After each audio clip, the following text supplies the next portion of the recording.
The most productive parts of this country is not even in Nyanza, where I come from. Are you aware that the entire Nyanza is smaller than Kilifi County? Kilifi, one county, is bigger in terms of land than the 6 counties in the Lake region. That's one thing people should know. Dry areas are more productive. They produce livestock and honey. Yeah. And you can also use it for real estate. So dry areas, they only need water. I was saying, if you can pump water from Mombasa, oil from Mombasa to Kisumu, then there's also pump water direct from Tana River to Northeastern. Otherwise, Tana River is part of Northeastern. It passes through Garissa town. From Tana River to Northeastern? Yes. Kila mtu akwe na maji. Yeah, that is what we need. Because you go to places like Libya, for example, when I read, they have made their artificial rivers. Israel, they have made their artificial river. Are you aware? By the way, this country we are talking about, Israel, is smaller than Tsavo National Park of Kenya. It's small. It's smaller, area-wise. It's true. Yeah. It's like a small thing. It's a small thing.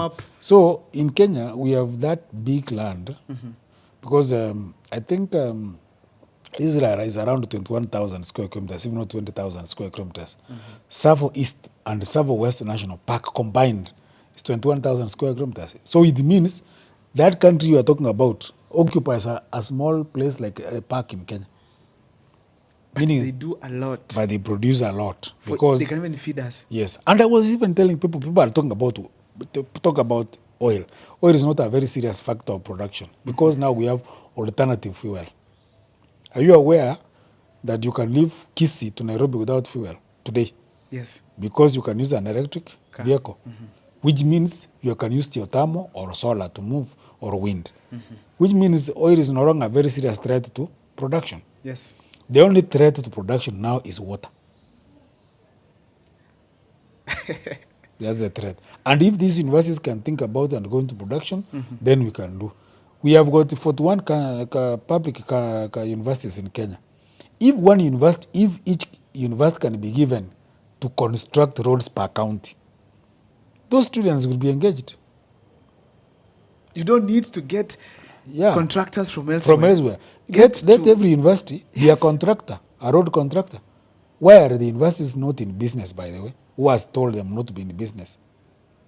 If you look at Stanford University, which has around 17,000 students and 15,000 staff, a ratio of almost 1-to-1, universities in Kenya here are retrenching staff.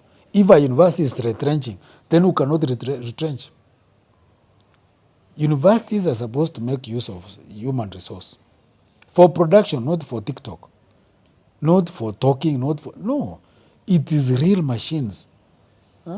We must go back to the real engineering. We can't say that Safaricom is doing well in terms of communication, but that's communication. Can we re-communicate the whole night without eating? So we must go back can we re-talk the whole night without a house where we sleep? So it means we must go back to production. And then largely, let's go back to storytelling. Let people go for tourism and move around. If we are talking about the Ministry of Tourism, the Ministry of Tourism should have its own vehicles. Yeah, so that it's easier for us to travel. For us, we drop money wherever we travel. So if I want to go to maybe Tsavo National Park, yes, there are vehicles which are by the Ministry of Tourism. By the Ministry of Tourism. Yes. So they generate more income. They will generate more income. Like even in Kenya. Employment. I was even talking about the universities have no money. How can universities say they don't have money when they have land? Stanford University has released land. It is in real estate. They have sold land to Silicon Valley. Silicon Valley is giving the university a lot of rent end of the month. And at the same time, the students have room to carry out research within the Silicon Valley, within the college. University of Nairobi, for example, should be doing real estate. Why is the University of Nairobi not in the business of constructing houses for rent to generate income? Because they have Upper Hill, which is idle. They have got Lower Kabete, a lot of land, which is idle.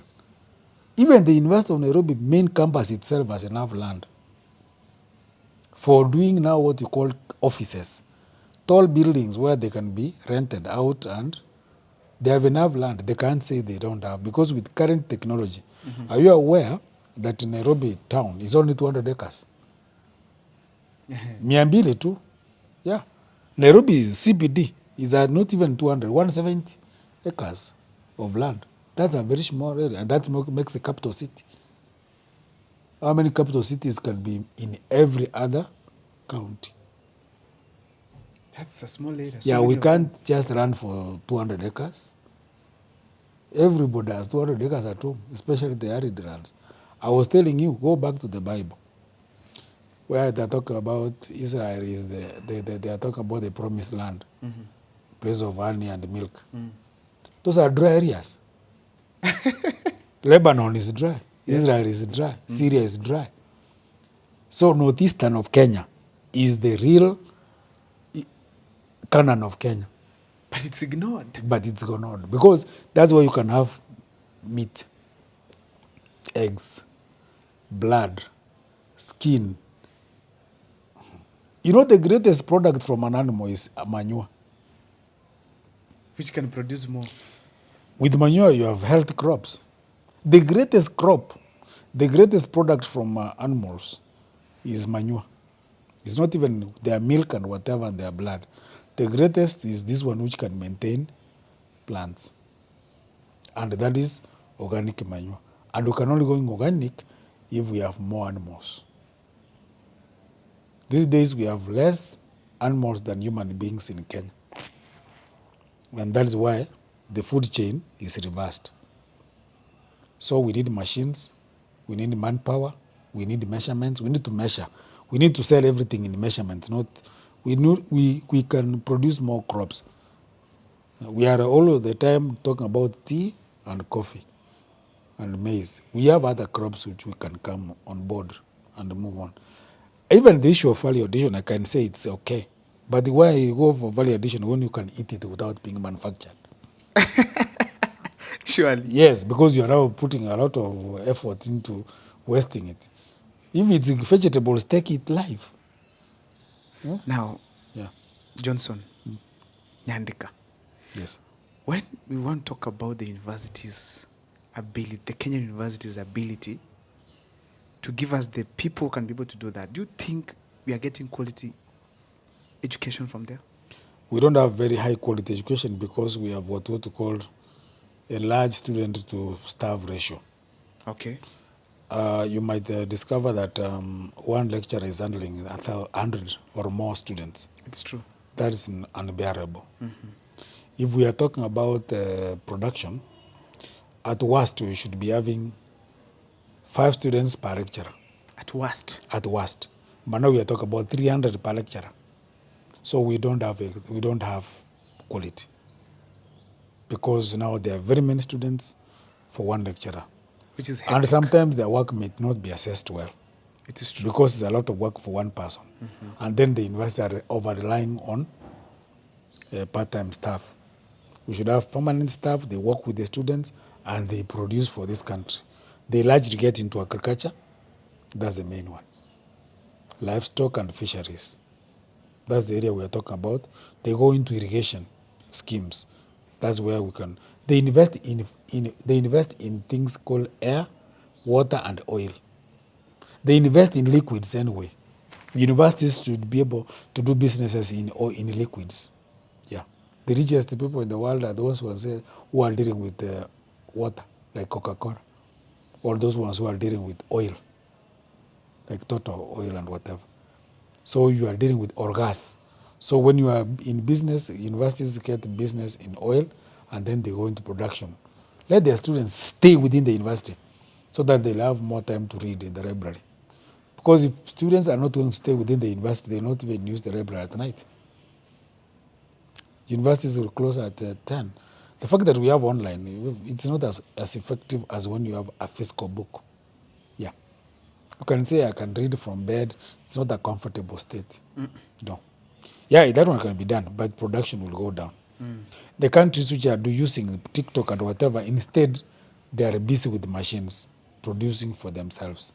So most of their work. But us, we still need to have students within the enclosure and move on. During our time, you asking me, there was no student who was staying outside the university. We were staying within the university, we were using the library, and assessment was close to us, because I remember in my course we were around 8. No, 5. And you still had enough food in the school, No, food was subsidized by the government by then.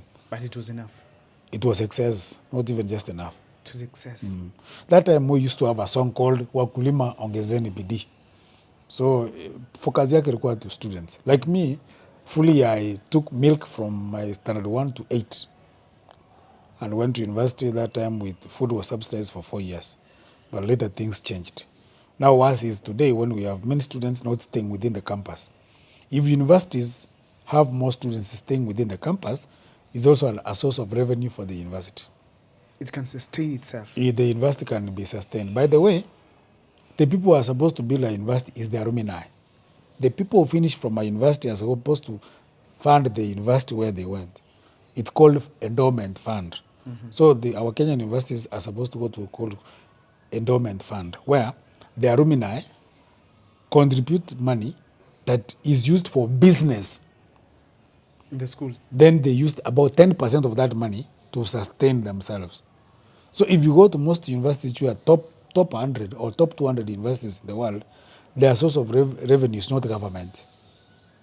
It's their alumni. You mean like now Egerton, where I was? Yes. All students who like went through that Yes. raise money. They come up maybe and put up some nice Endowment fund. Yes. Yes. And then come up with some building, for instance, hostels. Hostels within the university. and agriculture. They get some income. Yes. As the school also sustains itself. Yes. Why are we lacking this coordination for things to work? But we are talking and we have shared. We have been there. Now we are talking. Whoever can use this information, I don't know. It's up to you. It's up to you. Whether it's going to be used or it's not going to be used, the academia has solutions. Sindio? Yeah. That is why when you use the academia, most of the time, they're able to produce more. So you cannot shun them. In fact, once you give, that's why every morning, today is Monday, all students, all our children are in the hands of teachers today, because those are academicians. They are handling them well, they are teaching them well, and you are sure they are using a timetable. By the end of this year, we will be having graduates to universities because they work using a timetable. Academicians, they are very wonderful people who you should always the time engage.